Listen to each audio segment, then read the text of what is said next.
Hello everyone, welcome to our class. आज हम class 7th NCERT polity का chapter 3 राज्य शासन कैसे कार्य करता है इसको देखेंगे। इससे पहले हमने ऑलरेडी इसके 2 चैप्टर कवर कर लिए हैं, जिसमें हमारा पहला चैप्टर था समानता और सेकंड चैप्टर था स्वास्थ्य में सरकार की भूमिका। और अब हमारा जो चैप्टर है राज्य सरकार जो है शासन कैसे कार्य करता है, राज्य सरकार का जो शासन है वो कैसे कार्य करता है। तो हम इसमें देखेंगे जो राज्य सरकार है वो कैसे कार्य करती है और जो विधायक हैं वो कैसे कार्य करते हैं। इसमें जो मंत्री और मुख्यमंत्री, मंत्री परिषद जो है वो कैसे कार्य करते हैं। तो अब सबसे पहले हम यहाँ पर देखें तो जो सरकार होती है वो 3 तरह की होती है। यहाँ पर देखें तो सबसे ऊपरी स्तर पर आता है केंद्र सरकार। उसके बाद जो है मध्यम में आती है राज्य सरकार। उसके नीचे आती है स्थानीय सरकार। स्थानीय सरकार में जो गांव की पंचायत होती हैं, नगर निगम होते हैं, ये सब जो है स्थानीय सरकार में आ जाती है। राज्य सरकार में हमारे जो विधायक हो गए, मंत्री हो गए, मंत्री परिषद हो गए, ये राज्य सरकार में आ जाते हैं। और केंद्र सरकार में जो हमारे प्रधानमंत्री हो गए, राष्ट्रपति हैं, उपराष्ट्रपति, ये सब जो है केंद्र सरकार के अंदर जो है वो आ जाते हैं। अब हम इसमें जो यह जो चैप्टर है इसमें हम देखेंगे कुछ टॉपिक को। चलिए देखते हैं कि कौन कौन से टॉपिक को हम इसमें देखने वाले हैं। तो हम इस अध्याय में जानेंगे कि जो राज्य स्तर की पर जो शासन है वो कैसे कार्य करता है, लोकतंत्र में राज्य सरकार किस तरह जो है शासन करती है, यानी कि जो राज्य सरकार है वह लोकतंत्र में किस तरह शासन करती है, विधानसभा सदस्यों और मंत्रियों की क्या भूमिका रहती है, लोग शासन के सामने अपने विचार कैसे रखते हैं और कैसे जो है कार्य की मांग करते हैं। इन प्रश्नों पर विचार करने के लिए हम स्वास्थ्य का उदाहरण रखेंगे। यानी कि अब ये जो पॉइंट्स हैं इनको हम इस चैप्टर में डीपली देखेंगे और इसमें हम जो है पूरी तरीके से समझेंगे कि जो राज्य सरकार है वो कैसे कार्य करता है। तो सबसे पहले हम यहाँ पर देखें तो जो राज्य सरकार होती है इसमें सबसे पहले एक होता है विधायक। जो विधायक होता है वो क्या होता है, यहाँ पर देखें तो जो विधायक होता है वो विधानसभा का सदस्य होता है। इसको हम एमएलए भी कह सकते हैं और इसको मेंबर ऑफ पार्लियामेंट असेंबली का संक्षिप्त रूप इसको कहा जाता है, यानी कि इसको मेंबर ऑफ पार्लियामेंट असेंबली भी कहा जाता है। तो हम यहाँ पर देख सकते हैं जो विधायक होता है इसको 4 नाम से जाना जाता है: विधायक, एमएलए और विधानसभा का सदस्य और मेंबर ऑफ असेंबली के रूप में इसको कह सकते हैं। अब यहाँ पर जो एमएलए होता है यानी कि जो विधायक होता है इसका चुनाव जनता द्वारा किया जाता है। तो अब हम यहाँ पर देखें तो हमने देखा था कि जो लोकतंत्र होता है, लोकतंत्र में क्या होता है कि जो सरकार होती है वो जनता चुनती है। तो जब चुनाव होते हैं तो उसके माध्यम से जो जनता है वह एमएलए को चुनती है और उन एमएलए हैं वह उनको जब जनता चुनती है तो उसके बाद वह सत्ता में जाते हैं और जो है फैसला लेते हैं और सरकार का गठन करते हैं। इस प्रकार से जो सरकार है वो कार्य करती है। फिर वे लेजिस्लेटिव असेंबली के मेंबर यानी विधानसभा के सदस्य बन जाते हैं और सरकार बनाते हैं।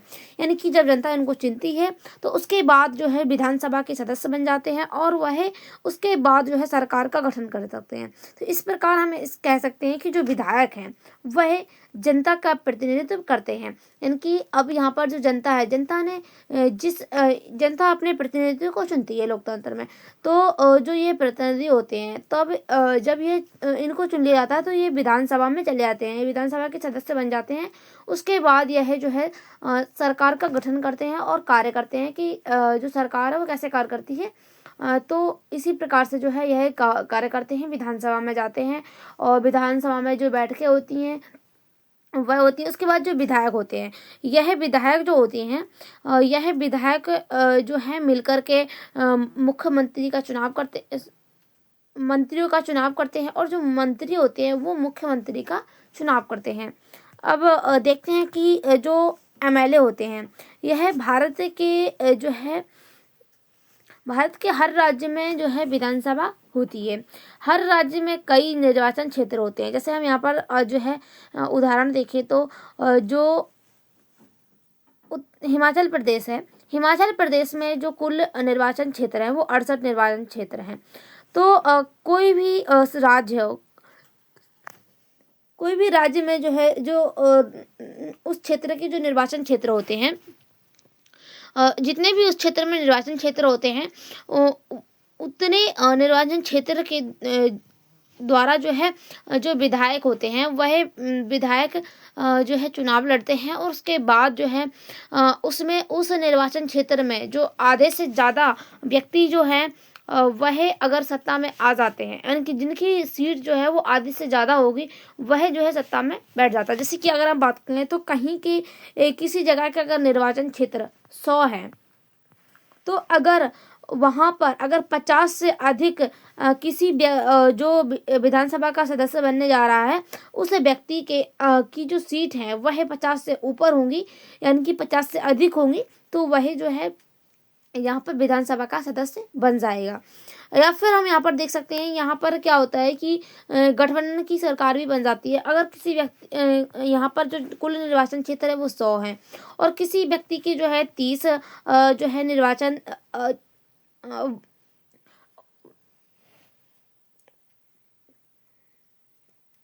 सीट है, उसकी 30 सीट है, और किसी व्यक्ति की जो है 22 सीट है, तो इसी प्रकार से जो ये व्यक्ति है और ये व्यक्ति है, ये दोनों आपस में मिल जाते हैं, और इसी प्रकार से एक गठबंधन सरकार का निर्माण होता है। उसमें क्या होता है कि इसमें 3 व्यक्ति भी यानी कि 3 जो प्रतिनिधि है वह भी मिल जाते हैं, 2 भी मिल जाते हैं, तो इस प्रकार से जो है गठबंधन सरकार का निर्माण होता है। इनकी इस प्रकार से जो गठबंधन सरकार है वह बनती है। अब यहाँ पर देखें तो जो हर निर्वाचन क्षेत्र होता है वो जनता का प्रतिनिधित्व चुनती है, यानी कि जो निर्वाचन क्षेत्र होता है उसमें क्या होता है कि जनता जो है वो अपना प्रतिनिधि को चुनती है। जिस प्रकार से जो विधानसभा के सदस्य होते हैं एमएलए, उनको जो है जनता चुनती है, उसी प्रकार से जो है अन्य सदस्यों को भी विधानसभा जो जनता है वो चुनती है। अब चुनाव में जो है लोग अलग अलग पार्टियों में खड़े होते हैं। जैसे कि कोई व्यक्ति जो है भाजपा पार्टी से खड़ा हो गया, कोई कांग्रेस पार्टी से खड़ा हो गया, और कोई अन्य दलीय जो पार्टी होती है उससे खड़ा हो जाता है। यानी कि यहाँ पर अन्य दलीय यानी कि हम यहाँ पर कह सकते हैं जो निर्दलीय, या फिर इसको कह सकते हैं यानी कि अब वह जो नेता है, वह जो प्रतिनिधि है, वह किसी भी दल के तरफ से खड़ा नहीं हुआ है, किसी भी पार्टी के सपोर्ट में खड़ा नहीं हुआ है, वो केवल जो है स्वयं अकेला जो है वो खड़ा हुआ है। इसको हम निर्दलीय कह सकते हैं। तो इस प्रकार से जो विधायक होते हैं वो अलग अलग राजनीतिक दलों के जो है पार्टियों के जो दल बनकर जो है विधायक के रूप में प्रतिनिधित्व यानी कि चुनाव लड़ते हैं। अब जो विधायक होते हैं वो मंत्री या मुख्यमंत्री कैसे बनते हैं, यानी कि जो विधायक होते हैं वो मुख्यमंत्री और मुख्यमंत्री को कैसे बनाते हैं। जिस राजनीतिक दल के विधायक आधे से अधिक निर्वाचन क्षेत्र जीत जाते हैं, अब जैसे हमने आपको वहाँ पर बताया था उदाहरण, तो ऐसा ही अब यहाँ पर लिखित रूप में एक उदाहरण देखने को मिल रहा है। तो चलिए इसको समझते हैं कि राजनीतिक दल के आधे से अधिक जो निर्वाचन क्षेत्र जीत जाते हैं वह जो है राज्य में उसी दल को बहुमत प्राप्त हो जाता है। यानी कि अब यहाँ पर जो व्यक्ति आधे से अधिक निर्वाचन यानी कि जो निर्वाचन क्षेत्र है वह जीत जाता है, तो उसको जो है सत्ता में बहुमत प्राप्त हो जाती है, वह सत्ताधारी दल का नेता कहलाता है। यानी कि वह जो है उस वोट में वह जो है बहुमत प्राप्त कर लेता है, तो वह सत्ताधारी दल का जो नेता है वो कहलाता है। और उसके जो है अलावा और जो नेता होते हैं वह विरोधी नेता कहलाते हैं। यानी कि अब जिसने जो है आधे से अधिक जो है निर्वाचन क्षेत्र से वह बहुमत का जो सदस्य है वह बन जाता है, तो वह जो है सत्ताधारी दल का नेता कहलाता है। उसके बाद जो दूसरे जो भी नेता बचते हैं और जिनकी जो निर्वाचन क्षेत्र है वह आधे से कम होते हैं, तो वह विरोधी दल के नेता कहलाते हैं। यहाँ पर उदाहरण के लिए हम यहाँ पर देखें तो उदाहरण के लिए जो हिमाचल प्रदेश है, हिमाचल प्रदेश में कितने थे, 68 निर्वाचन क्षेत्र थे। तो विभिन्न राजनीतिक दलों के उम्मीदवार ने 2017 में विधानसभा का चुनाव जीत लिया और विधायक बन गए। तो जो हिमाचल प्रदेश था उसमें 68 उम्मीदवार थे, और उसके बाद 2017 में यहाँ पर चुनाव हुआ था विधानसभा का, जिसमें कई जो विधायक थे वो जीत गए थे और विधानसभा के सदस्य बन गए थे। विधानसभा के कुल विधायकों की संख्या यहाँ पर 68 थी। इसीलिए जो है बहुमत प्राप्त करने वाले किसी भी राजनीतिक दल को 34 से अधिक विधायकों की आवश्यकता थी। यानी कि अब यहाँ पर जो 68 है, 68 का अगर हम 50% करें या आधा करें तो इसका जो है 34 होगा। तो इस 34 से अधिक किसी व्यक्ति के पास जो निर्वाचन क्षेत्र वह जीत जाता है तो वह व्यक्ति जो है विधानसभा का सदस्य कहलाएगा। अब जो भारतीय जनता पार्टी के 44 विधायक होने के कारण उन्हें बहुमत मिल गया और वे सत्ताधारी दल के सदस्य बन गए। अब यहाँ पर जो भारतीय जनता पार्टी है उन्होंने जो है 44 विधायक के उनको इनकी 44 निर्वाचन क्षेत्र से वह जीत गए थे, तो इसीलिए वह सत्ताधारी दल के नेता कहलाए। लेकिन उसके अलावा जो अन्य व्यक्ति थे जो आधे से अधिक वोटों को नहीं जीत पाए थे तो वह विरोधी दल के नेता कहलाए थे। इस उदाहरण में हम इंडियन नेशनल कांग्रेस मुख्य विरोधी दल क्योंकि भारतीय जनता पार्टी के बाद सर्वाधिक विधायक उसी के थे, यानी कि जो निर्वाचन क्षेत्र था जिन्होंने जो सत्ताधारी दल के नेता बन गए थे उसके बाद जो जिसके भी निर्वाचन क्षेत्र थे 44 के बाद जिसके भी निर्वाचन क्षेत्र थे वो कांग्रेस सरकार थी। तो जो कांग्रेस थी ये मुख्य जो विरोधी दल है उसमें शामिल होता है और विरोधी पक्ष में कुछ अन्य पार्टियां भी होती हैं और कुछ निर्दलीय उम्मीदवार भी होते हैं। यहाँ पर जो निर्दलीय उम्मीदवार हमने आपको बताया था कि जो निर्दलीय उम्मीदवार होते हैं वो क्या होते हैं कि जो किसी भी पार्टी के दल से खड़े नहीं होते हैं, वह स्वयं ही खड़े हो जाते हैं। वह जो होते हैं वो निर्दलीय नेता होते हैं। अब चुनाव के बाद जो सत्ताधारी दल होते हैं वो विधायक बन जाते हैं और अपने नेता का चुनाव करते हैं। वह जो है मुख्यमंत्री को बनाते हैं। इस उदाहरण के लिए देखें तो भारतीय जनता पार्टी के विधायक श्री जयराम ठाकुर को अपना नेता चुना जाता है और वे मुख्यमंत्री बन जाते हैं। इसके बाद मुख्यमंत्री मंत्रियों का चयन करते हैं और यानी कि जो अब यहाँ पर जो विधायक होते हैं, विधायक सबसे पहले क्या होती है, जो जनता होती है वह विधायक को चुनती है और विधायक जो होते हैं वो मुख्यमंत्री को चुनते हैं और जो मुख्यमंत्री होते हैं वो कई प्रकार के जो मंत्री होते हैं उनको चुनती है। जैसे कि हमारा जो बिजली विभाग के मंत्री हो गए, कृषि मंत्री हो गए, गृह मंत्री हो गए और अभी कई मंत्री जो हैं उन मंत्रियों को जो है शिक्षा मंत्री हो गए। इस प्रकार के जो मंत्री होते हैं इनको जो है मुख्यमंत्री चुनते हैं और जो है मुख्यमंत्री जो है मंत्रियों का चयन करते हैं। उसके बाद जो मंत्री होते हैं उसके बाद मंत्री जो होते हैं वो राज्यपाल और अन्य मंत्रियों की नियुक्ति करते हैं। तो यहाँ पर जो अन्य मुख्यमंत्री होते हैं ये जो मुख्यमंत्री होते हैं यह जो राज्यपाल होता है और अन्य मंत्री होते हैं उनकी नियुक्ति करते हैं। अब यहाँ पर जो मुख्यमंत्री या मंत्रियों की नियुक्ति हो रही है या राज्यपाल की जो नियुक्ति हो रही है तो ये जो नियुक्ति होती है उन्हीं 68 जो निर्वाचन क्षेत्र के जो उम्मीदवार होते हैं उनके द्वारा ही की जाती है। यानी कि अब जो विधायक हैं उनको विधायक भी चुना जाता है उसी जो सत्ताधारी दल के नेता हैं।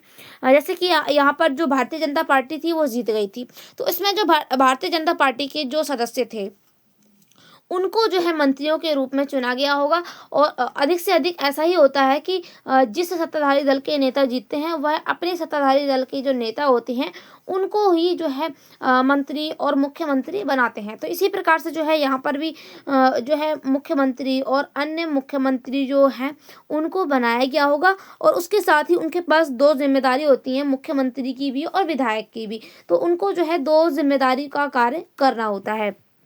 अब यहाँ पर देखें तो जो मुख्यमंत्री और अन्य मुख्यमंत्री होते हैं इनका दायित्व क्या होता है कि जो शासन है, शासन के विभिन्न विभागों और मंत्रालयों को कैसे चलाएं। यानी कि अब यहाँ पर देखें तो जो मुख्यमंत्री हैं और मंत्री हैं तो यह देखते हैं कि जो विभाग हैं और जो मंत्रालय हैं इनको कैसे चलाया जा सकता है। इसमें जो कार्यालय होते हैं वह अलग अलग होते हैं। इनकी सभी जो मंत्रालय होते हैं, सभी मंत्रियों के जो विभाग होते हैं वो अलग होते हैं। सब जैसे कि शिक्षा मंत्री हो गया, कृषि मंत्री हो गया, गृह मंत्री हो गया, तो ये सब जो मंत्री है इन सब के जो कार्यालय है वो अलग अलग होते हैं। और विधानसभा ऐसा स्थान होता है जहाँ सभी विधायक, चाहे भी सत्ताधारी दल के नेता हों या विरोधी दल के नेता हों, सभी विषयों पर चर्चा करने के लिए एकत्रित होते हैं।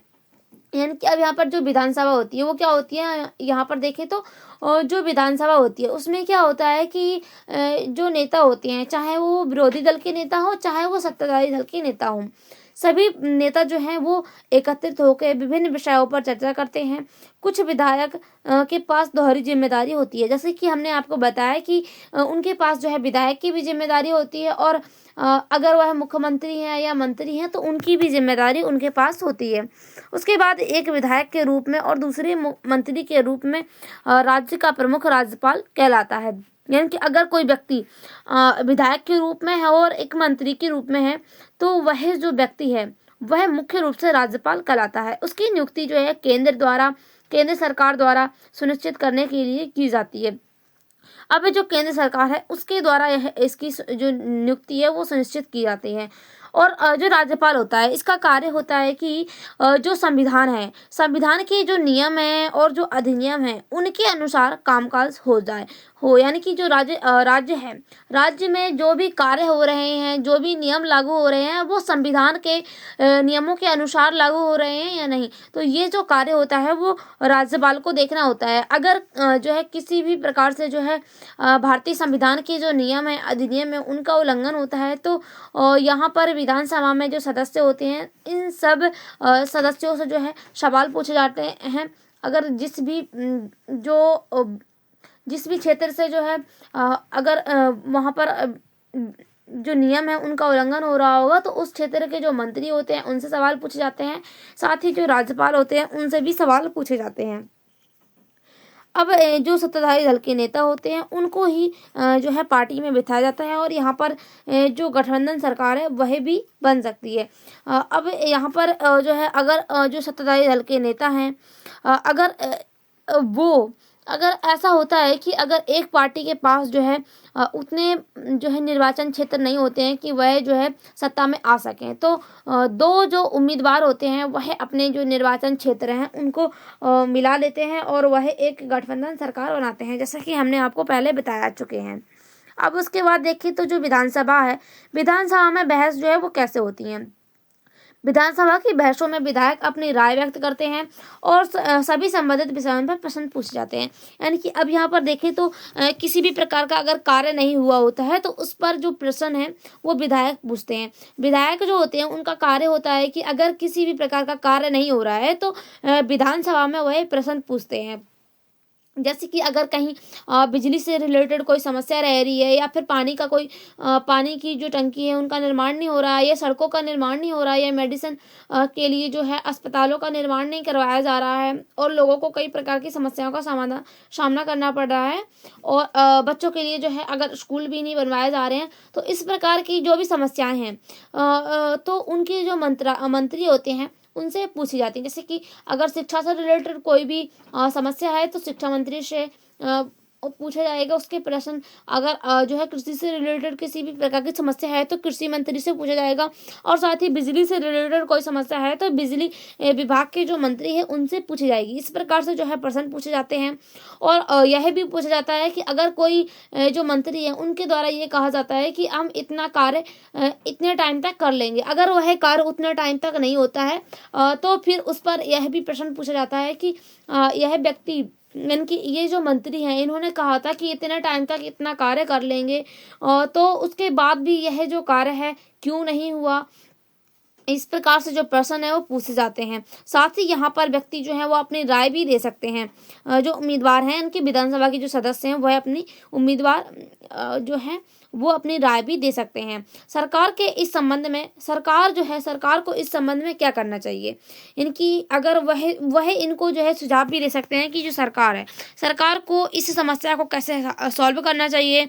इस प्रकार से जो विरोधी दल के नेता भी जो है सुझाव दे सकते हैं। अब सदस्य इस विषय पर जो भी प्रतिक्रिया व्यक्त करना चाहें वो कर सकते हैं। इसके बाद मंत्री प्रश्नों के उत्तर देते हैं। यानी कि अब यहाँ पर जो भी बहस होती है उसके बाद जो मंत्री होते हैं मंत्री इन प्रश्नों के उत्तर देते हैं।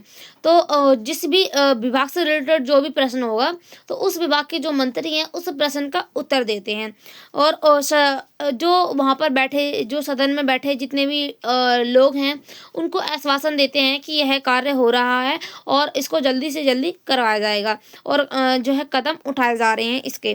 तो इस प्रकार से जो है वो मंत्री जो हैं वो आश्वासन देते हैं। अब यहाँ पर जो मंत्री हैं या अन्य मंत्री हैं वो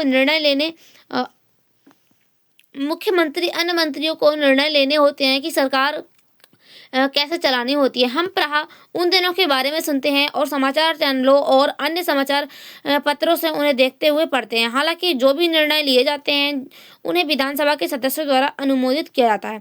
अब आपने यहाँ पर देखा होगा कि जब जब भी सत्ता में जो विधानसभा के सदस्य चुने जाते हैं तो जो है न्यूज़ में, समाचार चैनलों में इसके बारे में दिखाता है। हालांकि जो है जो विधानसभा के सदस्य हैं उनको अनुमोदित किया जाता है और जो है लोकतंत्र में विधानसभा के सदस्य मंत्रियों और मुख्यमंत्रियों से प्रश्न पूछ सकते हैं और किसी भी महत्वपूर्ण विषय पर बहस कर सकते हैं। इनकी किसी भी कोई सा भी कार्य नहीं हो रहा है तो उस पर भी बहस कर सकते हैं, निर्णय ले सकते हैं और कहाँ पर जो है धन जो है खर्च किया जाना है और कहाँ पर खर्च किया जा रहा है और अगर अगर जो है अधिक से अधिक धन खर्च हो जाता है तो उसका भी हिसाब मांगा जाता है कि कहाँ पर इतना धन जो है वो खर्च हुआ है। और जो मंत्री हैं उनको इसका जो भी प्रश्न पूछे जा रहे हैं उनका इसका जवाब देना ही होता है।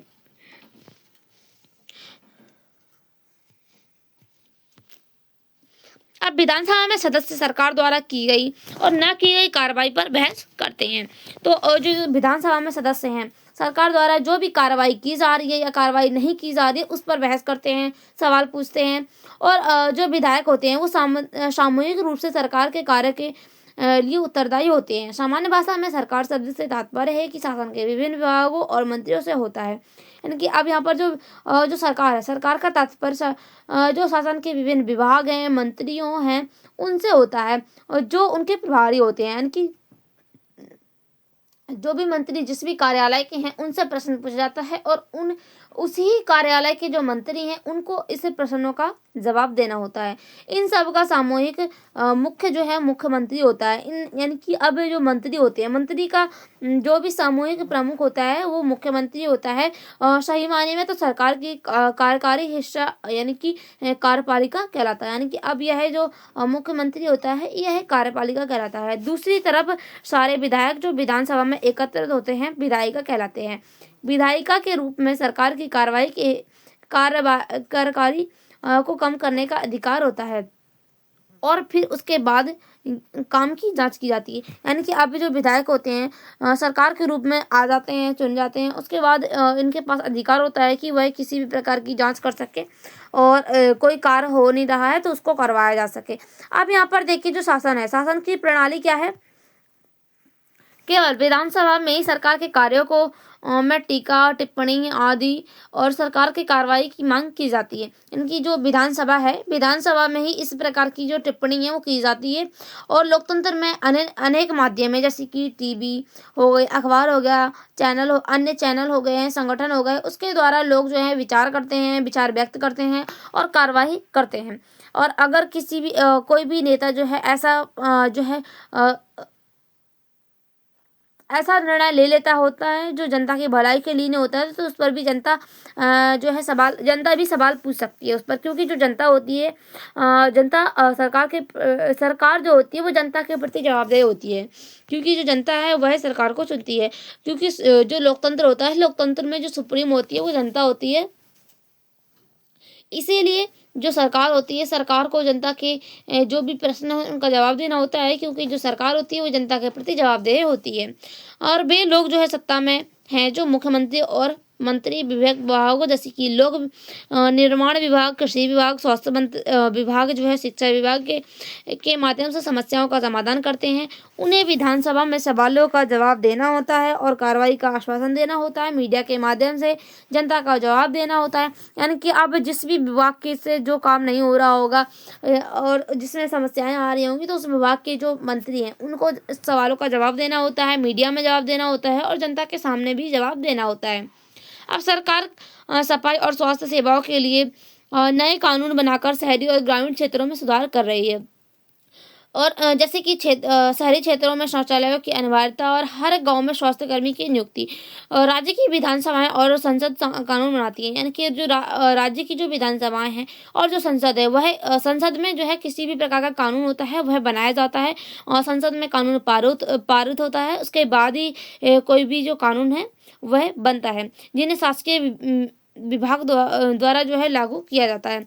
अब हमने यहाँ पर जो कार्यपालिका शब्द समझा था, कार्यपालिका को हम जो है डिटेल में जो है क्लास 8 की जो एनसीईआरटी है उसमें देखेंगे। उसमें जो टॉपिक है उसमें डिटेल में बताए गए हैं, थोड़ा डीपली, और यहाँ पर जो है एकदम बेसिक में बताया गया है। तो अब तक अभी आप इतना ही समझ सकते हैं। उसके बाद हम यहाँ पर देखेंगे जो है क्लास 8 जो है उसमें डीपली देखेंगे। अब अगर आपने ये जो चैप्टर पढ़ा है, अगर आपको ये पॉइंट जो है यहाँ पर दिए गए हैं, अगर ये पॉइंट समझ में आ जाते हैं तो आपको ये मान लो कि पूरा चैप्टर जो है वो समझ में आ गया है। तो सबसे पहले देखें कि यहाँ पर पॉइंट क्या दे रखा है, निर्वाचन क्षेत्र। तो निर्वाचन क्षेत्र क्या होता है कि एक निश्चित क्षेत्र में जहाँ पर रहने वाले सब मतदाता प्रतिनिधित्व अपना जो मतदाता होते हैं वो अपना प्रतिनिधि चुनते हैं। उदाहरण के लिए एक कोई पंचायत वार्ड या अन्य क्षेत्र होता है जो विधानसभा सदस्य चुना जाता है। अब यहाँ पर सेकंड पॉइंट है क्या, बहुमत। बहुमत क्या होता है, इसका असर ऐसी स्थितियों से है जब किसी समूह के आधे से अधिक संख्या के लोग किसी निर्णय या विचार से सहमत हो, उसे साधारण बहुमत भी कहा जाता है। अब यहाँ पर जो है थर्ड पॉइंट क्या है, विरोधी पक्ष। इसका तात्पर्य उन चुने हुए प्रतिनिधियों से है जो सत्ता पक्ष के सदस्य नहीं है और जिनकी भूमिका सरकारी निर्णयों और कार्यों पर प्रश्न उठाने और विधानसभा में विचार करने के लिए नए मुद्दों की उठाने की है। अब हमारी जो फोर्थ पॉइंट है इसमें प्रेस वार्ता। प्रेस वार्ता हम यहाँ पर जो है मीडिया को कह सकते हैं। मीडिया से संबंधित पत्रकारों को ऐसा समूह जैसे किसी विषय पर अपना पक्ष बताने और उस पर प्रश्न पूछने के लिए आमंत्रित किया गया हो, उनसे अपेक्षा की जाती है कि वे मीडिया के माध्यम से इसे के बारे में जो है जनसमूह को बताएं और इस पे के बारे में जो है जनता को जानकारी प्राप्त करवाएं। तो ये था हमारा जो चैप्टर। अब हम यहाँ पर अगले चैप्टर के साथ मिलते हैं, तब तक के लिए बाय, थैंक्स फॉर वॉचिंग।